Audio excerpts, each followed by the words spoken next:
salaam salaam suñu mbokku internautes yi ñu ngi leen di nuyu di leen wax encore une fois bienvenue ci seen émission Sénégal ñoo far gëj nañ gisee nag mais c'est pas de ma faute comme d'habitude faute bi du man dama koy jël sànni ko sama copain Pa Assane. Pa Assane bismillahi rahmaani rahim a'uuzu billahi mina sheytaani rajim asalaamaaleykum wa rahmatullah taala wa barakaatuhu nu ngi leen dee nuyu ba baax a baax a baax comme moom nee na du moom. du man kay ay waay indi ma xam ma wala nu ma kaa def indi rek ma wala nu ma kaa def ngeen baal nu nag ñun suñuy production ni leen kaa defee de. non graaw. kilifa bi maa ngi je suis en train d'enregistrer léegi yow Axel rek maa ngi ci bureau bi ñëwal d'accord non ñëwal rek directement dugg toog maa ngi enregistrer voilà. ndeysaan. aywa. donc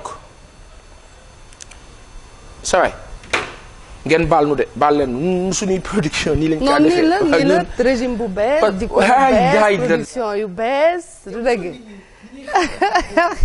ak nit ñi seetlu leen loolu. mais bizarrement dafa mel ni nit ñi dañ leen coloré léegi nit ñi dañu nekk en couleur. dëkk bi. dem na. demagul. ah demagul. dafa teggi benn parti benn xulin taw mu kii. demagul la. bu ko defee affaire bi daal di nag ànd ak kii ñi nag ñu daan ne voilà saye nag macha allah. non vraiment dina dem le 2. lan mooy dem le 2 li kii. li tee dëkk léppay dem lu baax nag des affaire yi ubbeeku yàlla na yàlla defar réew mi. Paasan yaa ngi tooñ nuyoo nanu. yaa ngi tooñ de. mais non c'est-à-dire non ñun la ñu tooñ. ñun la ñu tooñoon. ñun la ñu tooñoon. te dañu nar a fayul.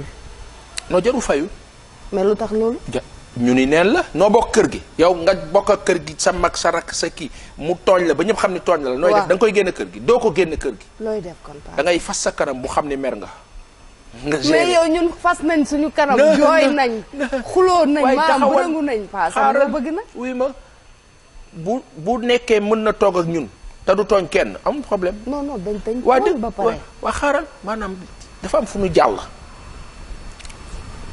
amnistie jàll na fi réconciliation wax nañu ko donc foog nga kii léegi nag daa am koo xam ni moo dee doxal yoon justice. la dame justice bàyyi ko mu gérer justice bàyyi ko mu gérer. nii la ma laa nuyoo nuyu na ma la. nuyu ñi seetaan ñépp. ka amut yàlla nga am. amiin ka am yàlla nga gën a am. amiin amiin. kuy waaj a am yàlla na yàlla yokk mu gaaw ñëw ba pare mu jig la. yàlla na yàlla xéwal Sénégalais yi nu dund ba seeni sëtaat te mu ànd ak wér barkeek yiw. amiin waay. muccale dund ba sëtaat ya. barke Salaat Faatiha amiin ak mujj ga rafet barke Seydina Muhammad amiin sallallahu alayhi wa sallam. amiin loolu nuyoo nanu. waaw nuyoo nañ te tey moom ñëpp a kontaan yow kontaan. moi je suis tu peux même pas imaginer ma joie. à quel point c'est vrai. je suis super méga terra heureux. je suis aux anges.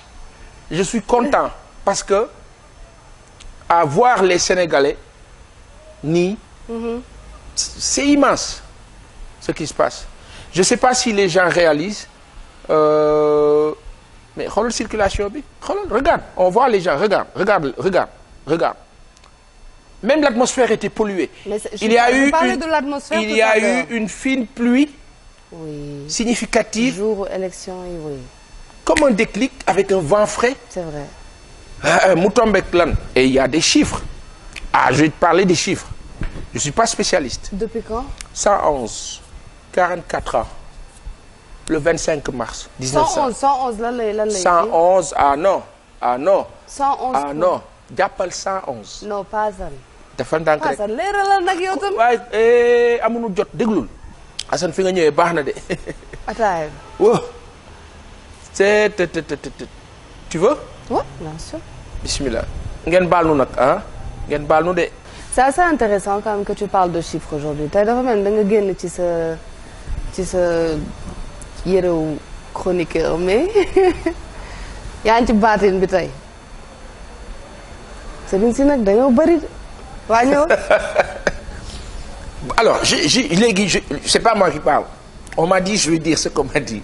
ok 111 il a 44 ans 4 fois 4 16 1 plus 6 7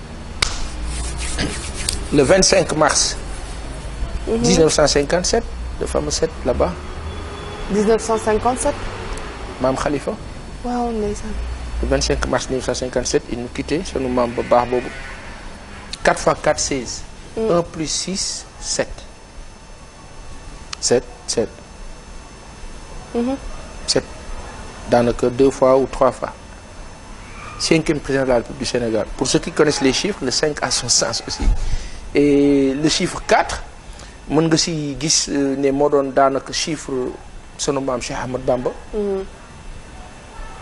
Et qui dit 4 souvent pense à Allah Rabbana. Donc mbiru Bassirou Diomaye Al-Bachir comme les arabophones nous disent, qui signifie la bonne nouvelle.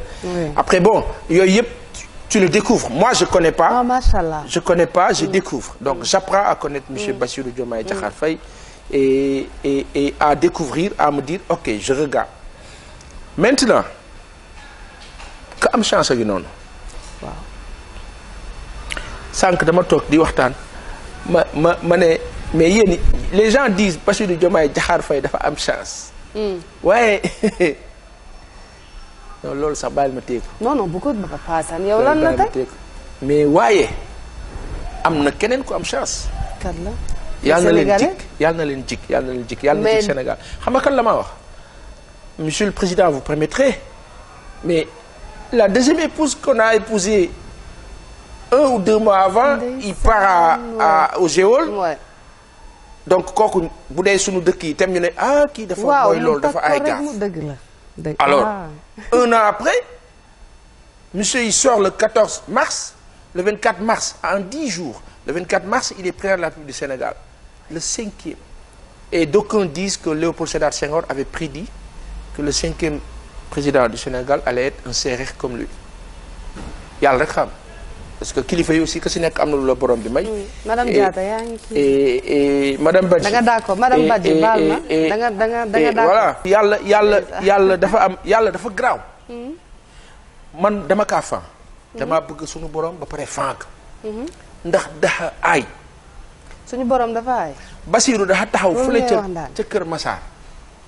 ba mu solee mbubbam mu xonk ba taxaw ko jël micro bi boobu xaal bañ ko dugg mu yuuxu dëgg la. kii maay sunu candidat. ka may waxal ma nga taxaw rek ne cell xaw ma xamoon na xaw ma yàlla rek xam waaye ma nga ne cell rek. Quand j'ai regardé encore cette image je dis yàlla moo grave. Après tout à l'heure j'ai fait un post même sur sama statut WhatsApp ak Facebook. Quand Ousmane disait que lenn moom xam naa ko ci genre que Macky Sall moom bu ñuy gisee teewaat. waaw mais mais lu tax nga bëgg jëm foofu lii dama non j'explique non j'explique je dis en fait j'explique pas mais tu peux y aller hein, tu peux y aller. Voilà je constate et après bon parce que yàlla moo ay day wax ak ñun ci façon bu ne. Et à un moment donné je me suis dit tout ça pour ça. rey fi ay nit faat fi ay nit. xeex fi ay nit ci lan ci veut de rester au pouvoir mu jural ñu lii yëpp. On a perdu tellement de compatriotes tellement de Sénégalais. Tellement de bonnes gens yu amal njëriñ dëkk bi. On les a anéantis comme ça si bêtement. tey fan la ñu teer on voit le président de la République du Sénégal Macky Sall. Qui est à quelques jours de quitter le pays pour aller rejoindre son poste. Ce que un chef d'État français ou américain n'aurait jamais fait. Pourquoi? Ah oui. Explique-nous un peu. C'est très simple. Le chef d'État d'un pays qui détient tellement de secrets, qui va devoir travailler pour un autre pays. C'est gênant, surtout un pays comme le Sénégal et un pays comme la France. Après, on nous dira ouais, président dafay dem liggéey, c'est normal. Oui, le président peut faire 1000 choses. Moi, j'aurais préféré qu'on me dise que le président travaille pour l'Afrique, à tel niveau ou tel autre.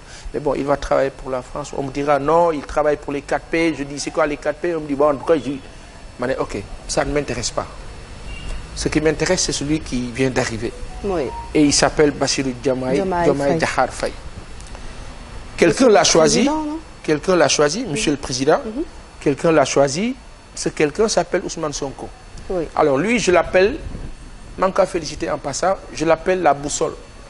La boussole qui permet de s'orienter, qui presque comme un éclaireur. Ah, il oriente, hein. Oui, et àdduna ku nekk ak sa mission. dëgg la léeg-léeg nit di xëccu lenn wala di jëm fenn ñu foog ni fa la jëm fekk du loolu du pour moom. Parce que personne n'aurait imaginé que ñu am président bu mel nii tey. Lui-même est-ce qu'il savait? Je ne pense pas. Yàlla rek a xam. Le président Diomaye. Je ne pense pas yàlla rek a xam. Mais une chose est certaine yàlla noppi na.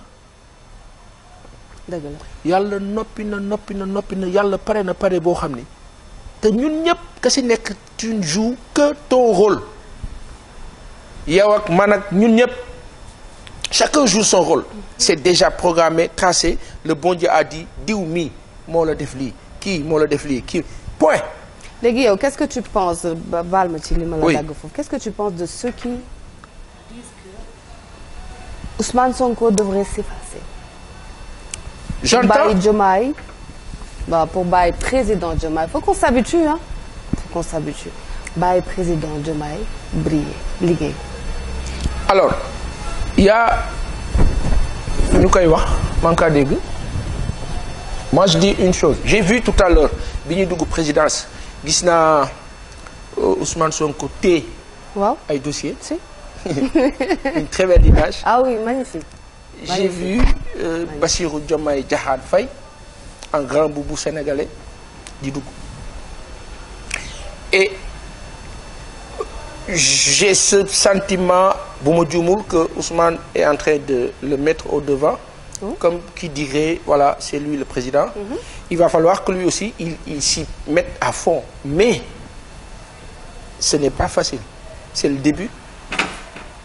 Il s'y était peut-être pas préparé. À un moment donné certainement monsieur Sonko lui fait comprendre effectivement boy il va falloir je dis boy pour mais c'est entre eux. entre eux ñoo ko sekk boy affaire bi yow la il faut que nga voilà ma ñàkk maandu foofu boy affaire bi yow la ah bon ah oui si pour rester dans l'identité de prospection et de perspective d'un projet dit en tout cas le projet du Pastef ma jàpp ni loolu mooy nekk et que ci loolu fekkee nekk na état d'esprit boobu vu ce que parce que man quand je disais Ousmane du ma wax votelal Diomaye ma votel Diomaye à juste titre parce que xamuma ko là je le découvre et en découvrant je me rends compte que dans le fond le président de la République actuelle du Sénégal Bassirou Diomaye Diakhar Faye était un pan et un pilier immense de leur organisation en termes d'exercice pratique ci bind bi ci concept bi ci idée yi etc. J'entends Ousmane Sonko raconter une anecdote que à 4 heures du matin ou alors la nuit il lui demande de faire un boulot sur telle chose la nuit le président Diomaye ne dort pas il lui envoie un mail à 4 heures du matin à 6 heures lui Ousmane se lève pour prier il le rappelle pour lui dire j'ai envoyé le mail. Oui. Alors en termes de conséquences c'est quoi? Ça veut dire que cette personne a le sens du travail et du don par rapport à ce travail-là. Okay. Après en découvrant cela je dis c'est intéressant parce que je me rappelle le président Abdoulaye Wade ne dormait pas presque pas.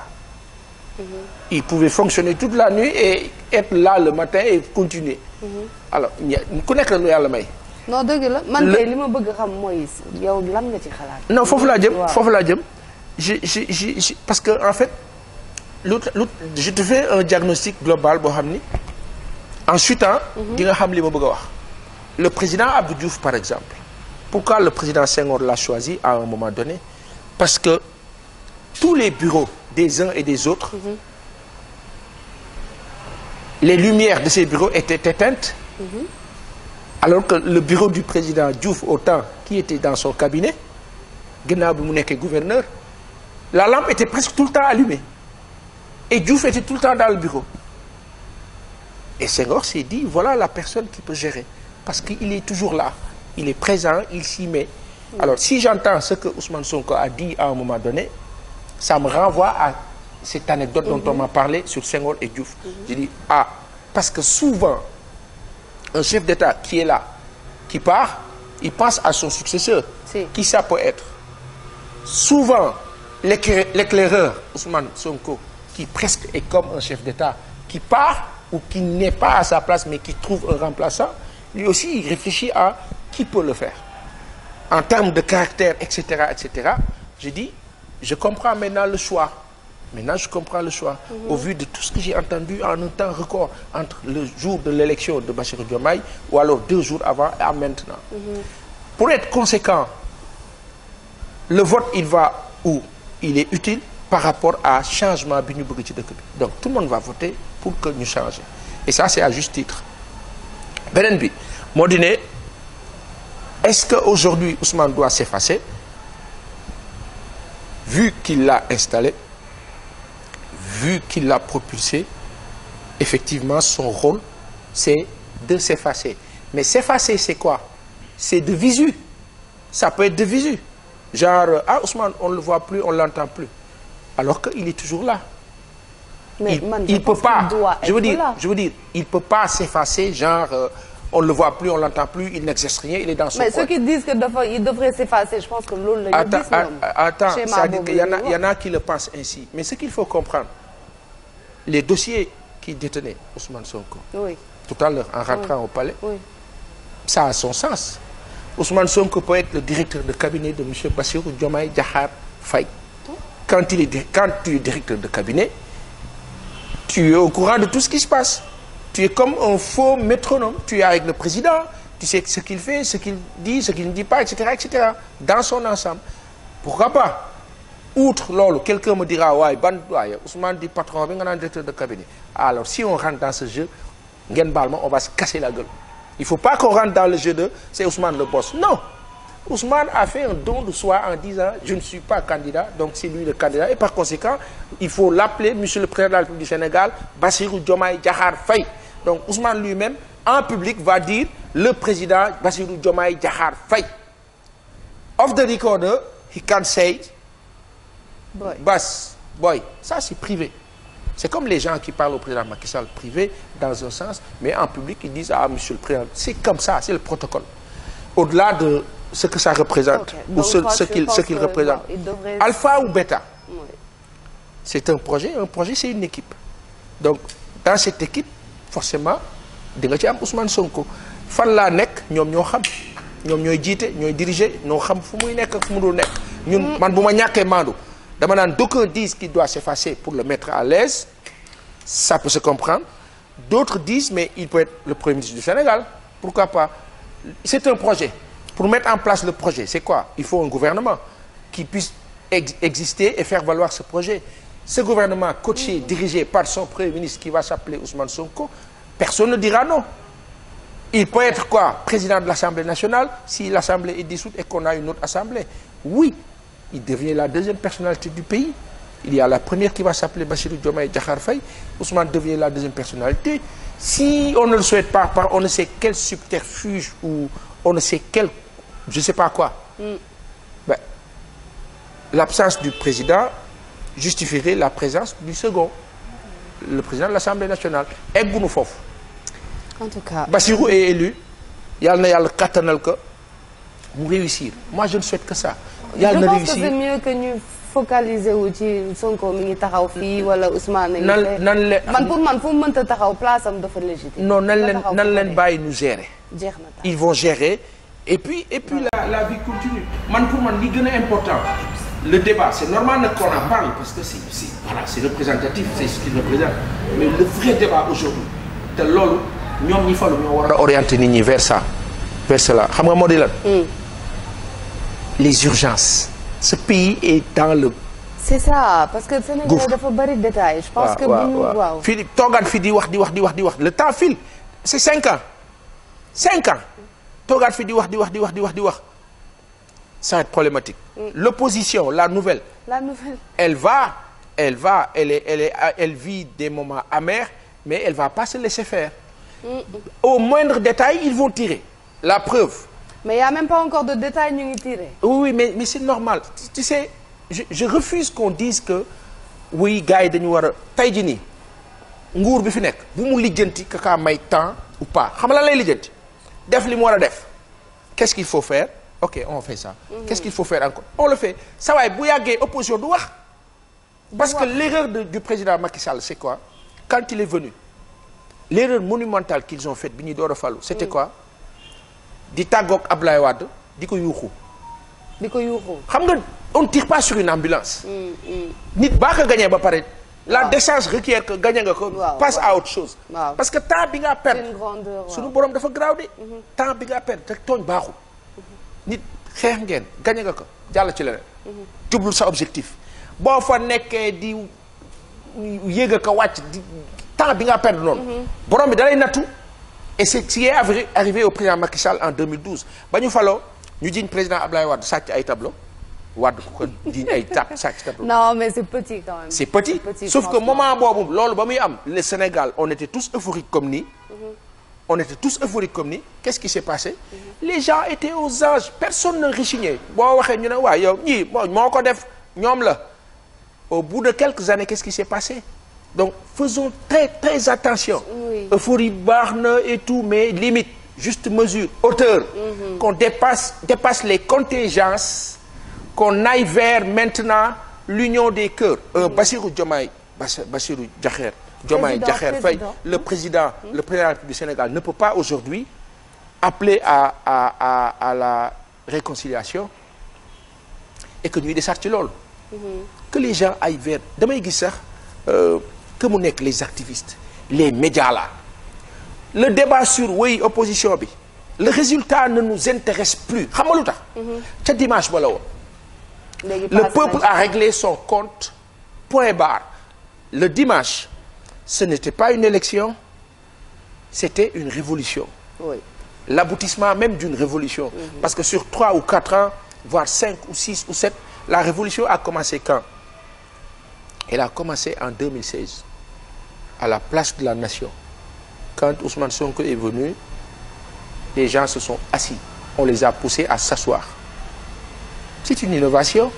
Man su ma nekkoon ci nguuru APR ca saasa laa leen di fekk si ci loolu ñuy échanger di débattre di d'accord di bañ a d'accord mais malheureusement ce régime-là du président Macky Sall a manqué de haute civilité et du sens élevé de la gestion de l'État ñu wàcc gam maanaam bu doon guitare wala leen dañ naan gars yi dégg nga amee nañu bu yàgg xam nga fu ne ñu nga ca suuf yóbbu ñu ci ay Adji Sarr coronavirus 2020 le président Macky Sall il est élu en 2019 élection yu biaisé yu compliqué yoo xam ne ñëpp xam nañ ni lii du vrai résultat yi mais ñu nangu ko amuñu choix pan qu'est-ce qui s'est passé ñu dugg 2020 yàlla nattu ko coronavirus Ousmane Sonko dugg ci palais bi wax ak moom ak ñeneen qu'est-ce qui s'est passé 2021 diggante janvier février on nous ramène l'histoire de Adji Sarr ay seytaan ay waaba jibu yu mel ni la yàlla xam doy na dugal ci lan parce que réew kenn ko yor ci aigreur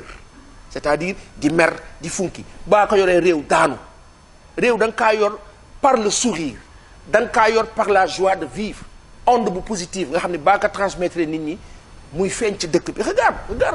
mais yow yorul maanaam régime bi fii jógee je pense que tu trouves que aigreur la ñu yore woon réew mi wala insolence parce que man li ma dégg insolence moo ëpp aigreur. non il y avait de l'insolence il y avait de l'arrogance beaucoup mais il y avait de l'aigreur ils ont créé la haine. ok et cette haine là c'était quoi? C'est l'injustice bi nga teg nit ñi. mais c'est ça. c'est-à-dire que tey c'est parti d'où? C'est parti du procès verbal moo tax Abdourahmane Touré le capitaine il a un mérite plus que colossal. Abdourahmane Touré Seydina. le capitaine Omar. Oh, non Seydina Abdourahmane il s'appelle comme ça Abdourahmane Omar pas Omar Touré je sais pas. Capitaine Touré. Ah, oui, il s'appelle Abdourahmane Touré je pense oui. Alors bu ma juumee rek na ma gars yi rectifier. Moi je dis une chose. ba capitaine bi di expliquer procès verbal bi commencé na am bi gendarmerie am ñu koy topp et cetera toute la catastrophe est partie de ça. Ouais. L'histoire c'est quoi? 2 personnes on n'a pas besoin di ci initier wu ña dugal président Macky Sall ci loolu. hélas lui c'est vrai que biñ ci information yi ñu amoon biñ ko njëkk a wax il a banalisé en disant arrêtez ces trucs là une deuxième une troisième fois ña ña defar ay dossiers et cetera ñëw na ko voilà ce qui s'est passé. Mais un chef d'État ne rentre pas dans des détails comme ça mais bu la indiloon document ne waa ji moo ko def bool ko lijjanti. Malheureusement une histoire privée on en a fait une histoire politique et d'État moo daaneel nguur gi. Le deuxième mandat du président Macky Sall liggéeyul dara ci lan la nekk defante. Oui nappante jaay doole et cetera on utilise les services de l'État contre une personne. loo xam ne def nga ko tu élimines Khalifa Ababacar Sall tu élimines Karim Meïssa Wade Khalifa nga tëj ko 32 mois 3 ans daanaka nga tëj Karim Wade 3 ans exilé que mais man bu ma toogee gis loolu nga jëm ci man nan laay def c'est ce qui s'est passé. C'est exactement ce qui s'est passé. que gis la que ndobin rey sa maam baa gisee lu ñuul u daw. fëx nga def. et c'est ça qui s'est passé. Le monsieur a résisté il a résisté au moment où la population en avait ras-le-bol. Oui. Ça a fait un boom terrible et ce boom là a emporté ce régime là léegi nag leçon boobu il va falloir que régime bu bees bi jël ko le président Bassirou Diomaye Diakhar Faye réconciliation bi mu woote nii. loolooy dëgg. D'accord. Et cette réconciliation li ko gën a yombal li ka gën a oyofal xam nga la mu doon. nañu lijjanti urgence su lekk ak naan soxna si lekk ak naan nit ñi souffler respirer kilo ceeb 600 francs ëpp na dans un pays où le SMIC est à 60 000 francs. kilo ceeb. Une famille de 10-15 personnes. war a jënd ñetti kilo ceeb wala je ne sais combien fu ñu jëm. dëgg la war a nduggi marché. war a tout est cher on parle même de ça sànq yaa ngi wax ne dëkk bi am na xaalis mais dafa am fu mu féete. ah oui léegi fan la xaalis boobu féete. xaalis bi. mu ngi nekk ci diggante impôt domaine. douane sénégalaise les services de l'État parce que les dépenses dispendieuses de notre État au temps du président Macky Sall. loolu la ñu war a lijjanti tey pour que ñu mën a investir ci dundu bi. 81 82 83 84 85 milliards de budget pour la présidence de la République du Sénégal c'est trop. C'est trop hein. C'est-à-dire que au temps de Wade on avait 52 milliards. 52 milliards c'était quoi? Tu as 52 semaines dans l'année ça te fait 1 milliard par an. par semaine. Et moi je m'amusais autant je me rappelle. J'étais au bureau au point E et je disais aux gars yi mais Ablaye Wade 1 milliard lay dépenser par semaine présidence mais c'est grave et c'était presque un scandale. Oui. Le président Macky Sall il vient teg ci 30 milliards et personne ne dit rien boo waxee ñu ne non il y a des corps là-bas xam nga c'est un peu parce que voilà c'est l'État boo ci boolee 11 milliards fonds politique. Caisse noire. Plus 85 milliards wala 82 milliards léegi 80 milliards plus 10 milliards par exemple c'est 90 milliards de budget annuel pour la présidence. Les agences qui pullulent ñëwagul tu as les départements ministériels tu as mis une pléthore de benn gabegie boo xam ni personne xamul lu mu doon mais xaalis boobu boo ko wàññee drastiquement mu raisonnable boo ko defee ci agriculture bi def ko ci dundu Sénégalais yi subventionné li ñoo importé nag da ngaa fexe ren. D'accord. Boo defee 100 jours moom la ñu mën a évaluer Bassirou Diomaye Diakhar Faye le président de la République du Sénégal mais faisons de sorte que 1000 milliards bi dem ci ceeb bi ñu ne ren ok on va le faire mais année prochaine by force duñu importer 1000 milliards 500 lay doon. Et d'année en année on diminue. L'Inde à un moment donné ne vendait plus de riz parce que Inde à un moment donné seen population daa yokku. L'Inde est devenu le pays le plus peuplé au monde. Oui, oui. 1 milliard 427 ou 28 milliards je sais plus le chiffre exact. La Chine est à 1 milliard 400 et poussière.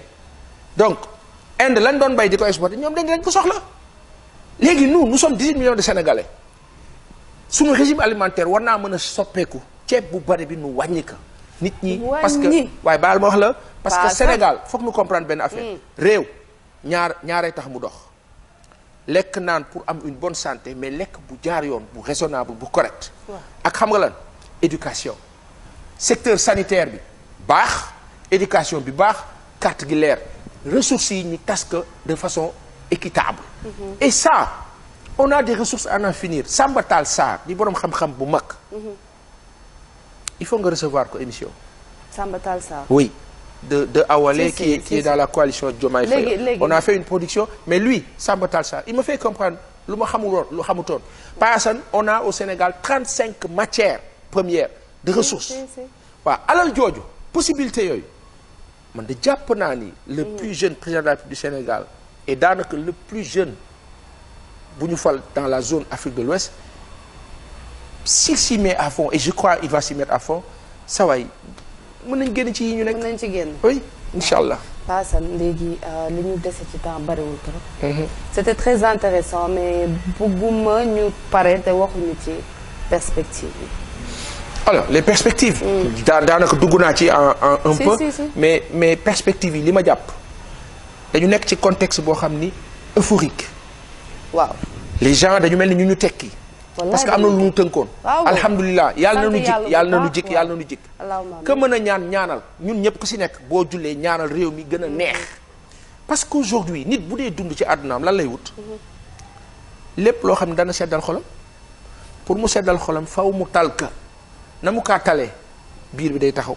waaw ci biir dëgg la. xel mi mën a normal. mu jëm ci perspective. et aujourd'hui la perspective c'est quoi. faire de sorte que suñu quotidien di améliorer wu ba ma xëyee di dem bureau bu maa ñëw fii lu ma fi indi liggéey. waaw liggéey bi faw ma fexe bu ma amee dara tey suba mu yokk nan laa yokkoo bu ma ñëwee gis la bon on a fait telle chose madame Badji qu'est-ce qu'on a fait oui Assane on a fait Binta Maïmouna qu'est-ce qu'on a fait ok ñu évaluer pour avancer. dëkk bi foofu la war a nekk. donc le président Macky Sall a fait am na lu mu def am na lu mu deful. te li mu deful jàpp naa ne moo ëpp. Aujourd'hui, les perspectives, je te dis, honnêtement, c'est la vérité. Parle-nous des perspectives. Après, dafa am lu ma bëgg laaj. Les perspectives, c'est quoi? La ma sama baay bi Ousmane Anne doon wax kooku ku équipe bu bees bi war a seeti la. parce que c'est lui qui avait dynamité Sabodala pour que ñu am or. C'est un Sénégalais à un moment donné régime yi fi nekkoon génn ko dëkk bi exilé ko alors que c'est lui qui a initié. Aujourd'hui, le président Macky Sall, quand même, a bien fait là-bas, il l'a rétabli. Parce que moi, au temps de Wade, d'accord. Et au temps de Diouf aussi. Alors, lui, qu'est-ce qu'il a fait? Il est dans l'or à Kédougou. Des gens comme ça, il y en a tonnes et quintales. Je pense à quelqu'un comme Cheikh Amar, qui souffre actuellement. Am ñu ko amel xaalis au temps du président Macky Sall. ñooñu ko ameloon xaalis. Gis nga injustice yooyu il faut les résorber. régler ko nga xam ni que nit ñi parce que yàlla dina barkeel dëkk ci jëf ju baax ju jëkk ci jiite dëkk ba def. léeg-léeg ka jiite dëkk ba jël décision bu baax nit ñi daal di kontaan. yàlla tuur xéwal. donc ci yooyu la ñu war a dem. ku ñu tooñ à gauche à droite ñu tam. quand on parle d'amnistie ñi ñu faat seen ay doom nan ngay def ak ñoom amnistie oui d'accord mais à un moment donné un État c'est de l'idée c'est de la tête il faut que les gens s'arrangent pour que ñooñu même sax au-delà de l'amnistie et tout. ñu yëg ne que am na benn nguur bu leen dee toppatoo. ndax dafa am lu ñu dund lu metti ñi dem ay martyrs lañu. ñi dem a tax nguur gi toog fi. ñooñu fokk nga mettre leen en valeur je pense à feu Mamadou Diop à Malick Ba au temps en 2011 et tant d'autres. ak ñi mu dal jamono bi. seen famille yi que l'État du Sénégal ce régime là toppatoo leen seen ay njaboot ñu utal leen fu ñuy nekk.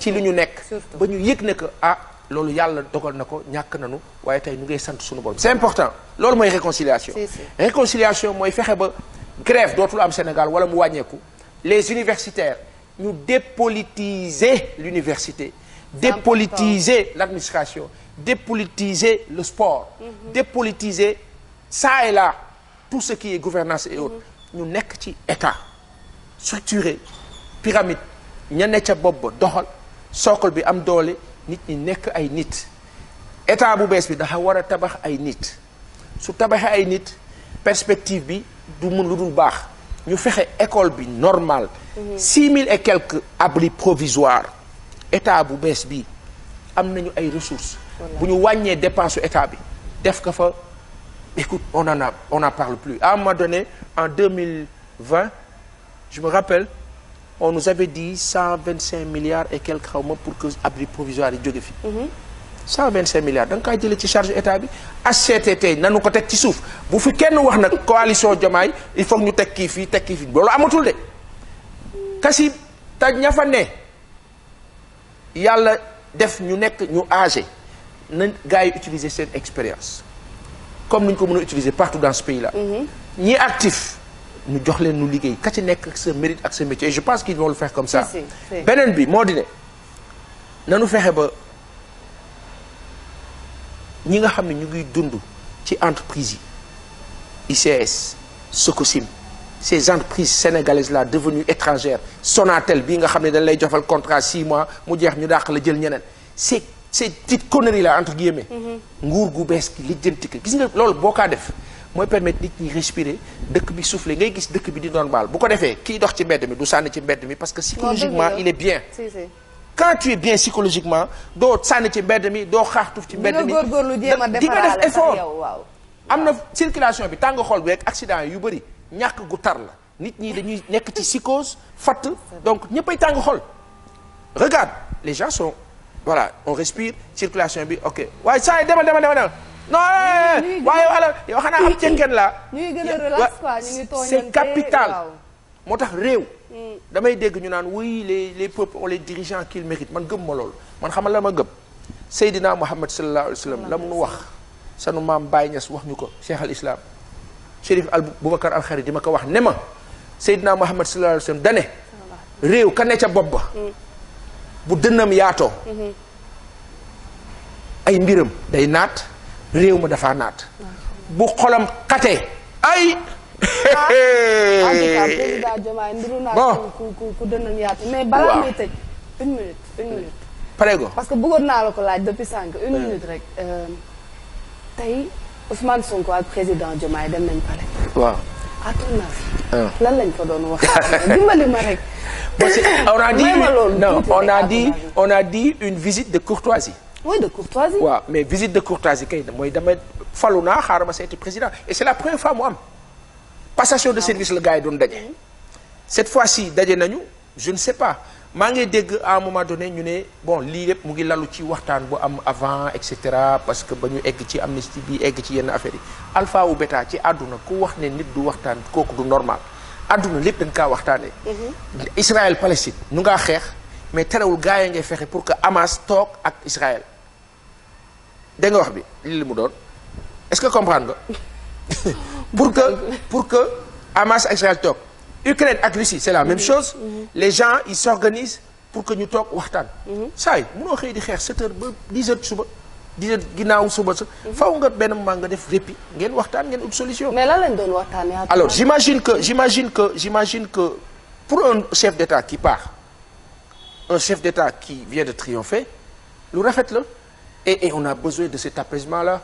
c'est quelque chose boo xam ni looloo taxoon si jamono sama classe gi ñu gëmoon dialogue dama ko gëm 10 milliards d'ans parce que bu dialogue amutoon lii du am parce que say kon ni di xeex mi nay dof day taxaw ñu gérer ñu réajuster lii moo mën a ne lii mënut a ne ñu xool nu ñoo def parce que réew mi noo ko bokk duñ ko taal kon nañu arrêté xeex bi nu waxtaan nga téye ña nga téye woon nga bàyyi leen téye ñëpp bàyyi leader beeg ñëpp ñu daal ci leneen et puis la donne évolue réew mi avancé et aujourd'hui kii di kilifa bi Ousmane Sonko je veux pas dire le président Ousmane Sonko à moins que je le dise pour dire le président du parti. Par contre le président de la République du Sénégal c'est Bassirou Diomaye Faye pour def distinguo bi mais je préfère dire monsieur Sonko et dire le président Bassirou Diomaye Diakhar Faye. Et ça, M. Sonko, il nous l'a montré, il le comprend et il le vit. Et il le propose même. Alors, li ma bëgg a expliquer moo di ne lan la ñu fa war a waxante lu dul visiter palais bi xool yenn kii yi ah d'accord jël les mesures Bassirou le président de la République du Sénégal accommodé wu daal ne ah d'accord c'est donc ça ce mythe là bi ma doon romb et cetera et quelque chose s'est passé ma tëjee foofu. Il y a 1 an. Personne n'avait accès à la devanture du palais si ce n'est Sénégal gagné le football jël nañu CAN wala leneen président Macky Sall génn pour nuyu nit ñi mu nekk lu ñuy permettre. wala waa APR ñoo fay am accès. Sénégalais bu fa daan jub avenue Roume Léopold Sédar Senghor da lay jàddaloo Apix nga wiiri pour dem ay principal wala feneen mais doo jaar ci kanamu palais bi alors qu'on a droit à cela c'est notre palais. au temps de Diouf au temps de Wade dañ fa daan jaar. da ngay ñëw fekk garde rouge taxaw nga taxaw moom monsieur le garde rouge s'il vous plaît nos respects est-ce qu'on peut prendre une photo oui. Les touristes le font, les Sénégalais le font. Aujourd'hui, le président Macky Sall, il part, loolu nañ ci président Bassirou Diomaye Diakhar Faye dimbali. gis nga un peuple baa ko jiitee plus tu leur es proche. mieux tu vivras.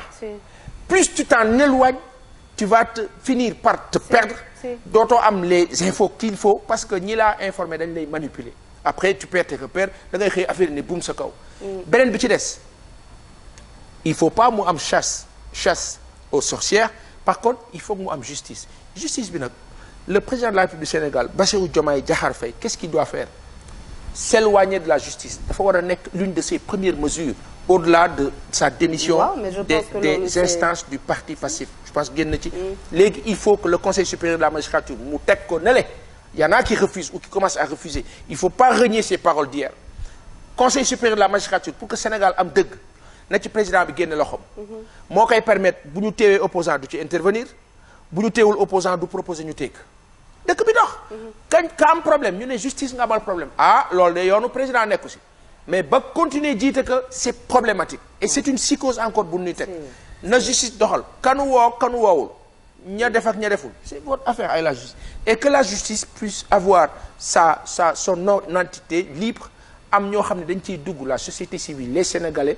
les yenn réseaux yi ensuite les magistrats ñoom les magistrats ñu choisir le procureur général boo xam ne ñoo kaa teg ñu am un juge des libertés pour que détention provisoire yi mu bañ a yàgg mandat de dépôt yi bañ a gaaw et que le Sénégalais bu fekkee dafa am problème le juge du deuxième cabinet tey par exemple bu ñëwee ne diw man bàyyi naa la le procureur du woote ne non bu leen ko bàyyi bu boobaa le juge des libertés peut intervenir donne bi évoluer nit ñi respirer 1 2 jàppe gu bëre gi tege na le moo tax kenn sañu opposants yi fi may tëjee opposants yi ma répété que l'opposition actuelle jamono bi lu mu wax du safe parce qu'on est dans l'euphorie dafa teel sax du question dafa teel ils ont le droit mais yow joueur boo ko gagné football bu ko neexee mu taxaw yuuxu c'est son affaire bu ko lijjanti yow yaa gagné yow doo gérer sa victoire yow lu soon ci moom parce que temps bi nga kaa lijjanti sooy tu perds du temps yaa gagné gère ta victoire waajaa nga taxaw fee di xaraba kii bul ko lijjanti bàyyi ko mu xarab nag am na ci droit par contre defal boobu xarabam boobu saa yu xëyee rek nga teg dara lu baax nit ñi tàcc bu ko defee li moo xarab day jékki-jékki moom ci boppam noonu gis nga boobu muy def dina mujj naan waaw vraiment ça va et c'est ça la chose c'est vers ça qu'il faut aller léegi paasan waaw ñu santaat yàlla ñu sant yàlla ba baax dañ koy tijjee sant tëjee ko sant yàlla alhamdulilah ñu ngi sant yàlla di ñaanal suñu président bismillahi rahmani rahim alhamdulillahi rabbil alamin arrahmani rahim maliki yawmi din iyyaka na'budu wa iyyaka nasta'in inna siratal mustaqim siratal ladzina an'amta alayhim ghayril maghdubi alayhim waladdallin amin ina'taynakal kawsara ina'taynakal kawsara ina'taynakal kawsara ina'taynakal kawsara fasalli rabbika warhab nishanaka huwal abtar ina'taynakal kaw la sama maam ma daan wax ak sama baay ba El Hadji Abdoulaye Pouy ñu naan ko El Hadji Malick Pouy bala ñaanee pare naan inaa tey naakal kaw yàlla na Sénégal kawe Sénégalais yëpp kawe barka en tout cas ñu ngi ñaanal encore une fois suñu président bu bees bi di remercier dama fàtte maay remercier My Minds SN ci tenue bi c'est très belle tenue et on se dit à très bientôt inchallah